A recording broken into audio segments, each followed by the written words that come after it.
வணக்கம். இன்றைய தினம் உங்களிடையே சில சிந்தனைகளை விதைக்க விரும்புகிறேன்.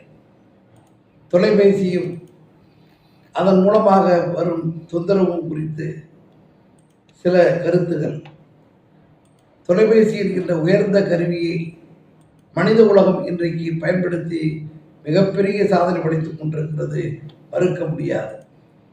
முதல் தொலைபேசியை கண்டுபிடித்த அலெக்சாண்டர் கிரஹாம் பெல் அதை சோதித்தறிவதற்கு தன்னுடைய நண்பரை அடுத்த அறைக்குள் வைத்து பேசினார்.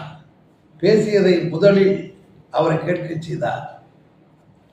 தொலைபேசியை கண்டுபிடித்த கிரஹாம் பெல் பேசிய முதல் வார்த்தை, சொற்கள், mister Watson, I want to see you. இதுதான் உலகில் முதல் தொலைபேசி வாயிலாக பேசப்பட்டது. இன்றைக்கு எத்தனையோ உரையாடல்கள், எத்தனையோ செய்திகள், எத்தனையோ பரிமாற்றங்கள், எத்தனையோ துறைகள் மூலமாக மிகப்பெரிய அளவிற்கு தொலைபேசி வாயிலாக பரிமாறப்படுகிறது. அந்த தொலைபேசியினுடைய உச்சகட்டமாக இன்றைக்கு ஆண்ட்ராய்டு என்கின்ற போன் மிகப்பெரிய அளவிற்கு பல கோடி மக்கள் கையிலே இருக்கின்றன. இன்னும் சொல்ல போனால் அந்த போன் இல்லாத நபரே இல்லை என்கின்ற அளவிற்கு விளம்பரப்படுத்தப்பட்டிருக்கிறது, விநியோகிக்கப்பட்டிருக்கிறது. அதை வாங்கி பயன்படுத்தி கொண்டிருக்கிறார்கள். அந்த வகையிலே ஒரு கருத்தை, ஒரு செய்தியை அங்கே பரப்புவதற்கு, எடுத்துச் சொல்வதற்கு பயன்படக்கூடிய கருவி, அதில் எந்த மாற்றமும் இல்லை. அந்த கருவியின் மூலமாக பல பலன்கள் கிடைக்கின்றது, பயன்களை பெறுகிறோம். அதில் சிறு துளியும் மாற்றமில்லை. உலகத்தையே உள்ளங்கைக்குள் அடக்கலாம் என்று தந்தை பெரியார் சொன்னார். அது இன்றைக்கு நடைமுறையில் வந்திருக்கிறது. உலகம் நம்முடைய உள்ளங்கையில். எந்த கேள்விக்கு பதில் உண்டு, எந்த ஐயத்திற்கு விடை உண்டு, எதை வேண்டுமானாலும் புரிந்து கொள்ளலாம், தெரிந்து கொள்ளலாம் என்கின்ற வாய்ப்பு இருக்கிறது. அறிவியலையே கைக்கூர் அடக்கி இருக்கிறோம், அதை பயன்படுத்தி முன்னேறுகிறோம். பெரிய பெரிய வாய்ப்புகள், பெரிய இடர்களிலிருந்து விடுபடுகிறோம், பெரிய புதிர்களிலிருந்து விடுபடுகிறோம். இவையெல்லாம் நமக்கு கிடைக்கிறது, உண்மைதான். இந்த பலன்கள், இதன் மூலமாக ஏற்பட்டிருக்கக்கூடிய மிகப்பெரிய விளைவுகள் எல்லாம் இங்கே சிந்தித்து பார்க்க முடியாதவை, மிகப்பெரிய அளவிற்கு மெய்சிலிருக்கக்கூடியவை, மறுப்பில்லை. அதே நேரத்தில் அந்த தொலைக்காட்சியால், அந்த அலைபேசியால், இன்றைய அட்வான்ஸ்டு என்ற நிலையில் இருக்கக்கூடிய ஆண்ட்ராய்டு போன் ஒவ்வொரு கையிலும் இருக்கிறது. அதை பயன்படுத்தி நாம் ஈட்டிய அறிவு, ஈட்டிய செல்வம், ஈட்டிய அறிவு, ஈட்டிய செய்திகளை விட நாம் பெரிய அளவிற்கு மாட்டிக்கொண்ட கொடுமைகள் தான் ஏராளம் என்பதை எண்ணி பார்க்க வேண்டும். பேச்சு அருமையான ஒன்று. உலக உயிர்களிடமிருந்து மனிதனை பிரித்து காட்டுவது பேச்சும் சிரிப்பும் தான். அந்த பேசும் வாய்ப்பு மனித குலத்திற்கு மட்டும்தான் இருக்கிறது. அந்த பேச்சின்றி போனால் மனித குலம் உறவின்றி போகும், ஒப்பின்றி போகும், எந்த நிலைக்கும் தயாராக இல்லாமல் போய்விடும். அப்படிப்பட்ட அந்த பேச்சை இன்றைக்கு இந்த ஆண்ட்ராய்டு போன் மூலமாக, இதனுடைய வளர்ச்சியின் மூலமாக நாம் இழந்து தவிக்கிறோம் என்கின்ற ஒரு மிகப்பெரிய தொந்தரவு இருக்கிறதே, மிகப்பெரிய விளைவு இருக்கிறதே.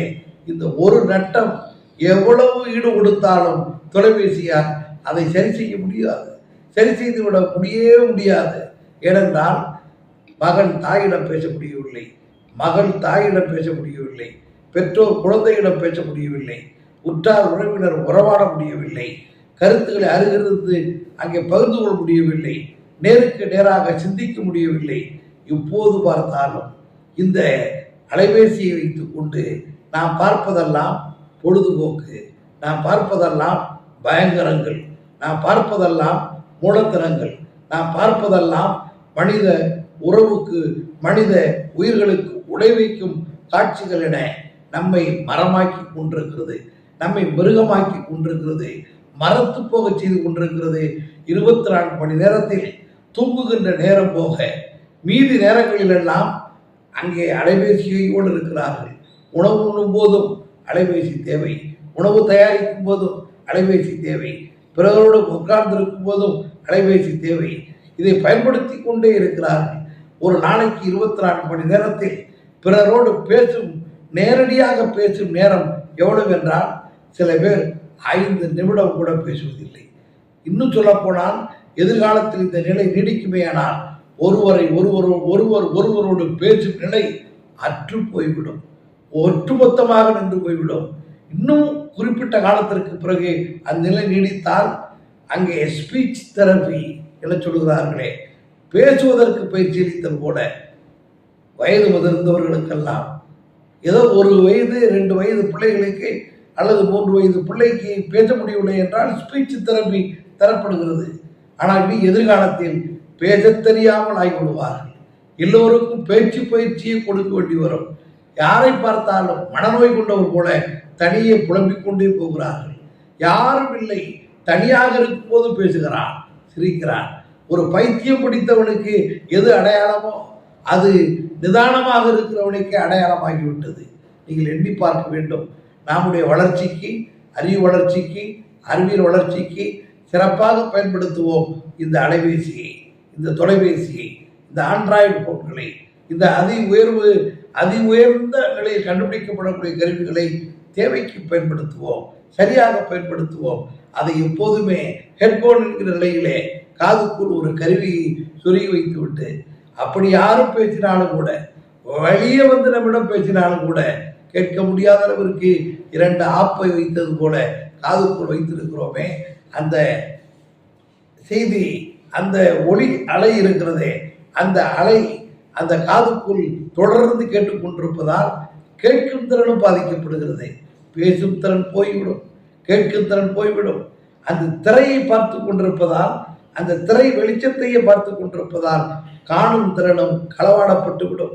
எனவே மிக முக்கியமான பேச்சு திறன், மிக முக்கியமான கேட்கும் திறன், மிக முக்கியமான பார்வை திறன், இந்த 3 திறனையும் அங்கே ஒழித்து கட்டிவிட்டு உறவின்றி எந்த விதமான உரிமையுமின்றி நாமெல்லாம் நடமாடுகிறோம் என்கின்ற அளவிற்கு விலங்குகளைப் போல் வாழும் நிலை ஏற்பட்டு விட்டால், விலங்குகள் கூட தன்னுடைய குட்டிகளோடு, விலங்குகள் கூட தன் இனத்தைச் சேர்ந்தவைகளோடு உறவாடுகிறது, ஊடாடுகிறது, விளையாடுகிறது. ஆனால் நாம் அவற்றையே மறந்து விட்டோம், அவற்றையெல்லாம் தொலைத்து விட்டோம் என்று சொன்னால் நம்மை பாதுகாப்பது யார்? நம்மை வளர்ப்பது யார்? நம்முடைய இனத்தின் எதிர்காலம் என்ன? மனித குலம் என்ன ஆக போகிறது என பயப்படுகின்ற அளவிற்கு இந்த அலைபேசி, இந்த ஆண்ட்ராய்டு, இதனுடைய தொலைக்காட்சியினுடைய, இந்த தொலைபேசியினுடைய தொல்லை இருக்கிறதை நாம் பயன்படுத்த வேண்டும். அறிவுக்கு பயன்படுத்துவோம், அழிவுக்கு பயன்படுத்தக்கூடாது. அறிவு வளர வேண்டும், அழிவு நெருங்கக்கூடாது. அறிவுக்காக பயன்படுத்துவோம், அழிவை ஒழித்து கட்டுவோம். தற்கொலையை போல் நாமே ஒவ்வொருவரும் ஒரு தற்கொலை கருவியை போல் அதை பயன்படுத்தலாமா? சிந்தியுங்கள், சிந்தியுங்கள், சிந்தியுங்கள்.